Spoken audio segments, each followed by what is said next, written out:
Replay, pivot,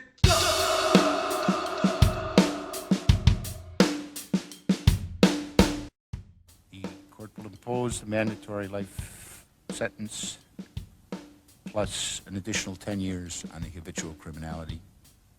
Count 2, life imprisonment plus 10 years consecutive to count 1. Count 3,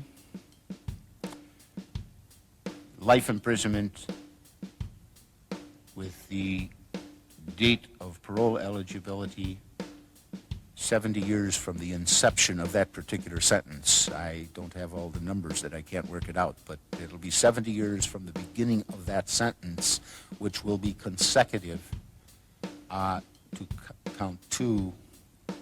Count 4, life imprisonment with a parole eligibility to be 70 years from the commencement. Count 15, life imprisonment with parole eligibility to be 70 years after the inception of that sentence to be consecutive to count 14.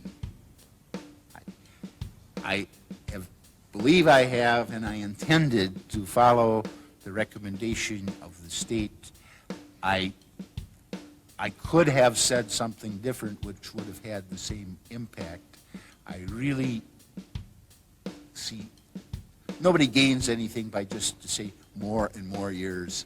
The important point is that the sentence is structured in such a way that this defendant will never again see freedom. Your Honor, it is over now. This has never been a case of trying to get free. I didn't ever want freedom. Frankly, I wanted death for myself. This was a case to tell the world that I did what I did not for reasons of hate. I hated no one. I knew I was sick or evil or both. Now I believe I was sick. The doctors have told me about my sickness, and now I have some peace. I know how much harm I have caused. I tried to do the best I could after the arrest to make amends, but no matter what I did, I could not undo the terrible harm I have caused. I feel so bad for what I did to those poor families, and I understand their rightful hate. I decided to go through this trial for a number of reasons. One of the reasons was to let the world know that these were not hate crimes. I wanted the world in Milwaukee, which I deeply hurt, to know the truth of what I did. I didn't want unanswered questions. All the questions have now been answered. I wanted to find out just what it was that caused me to be so bad and evil.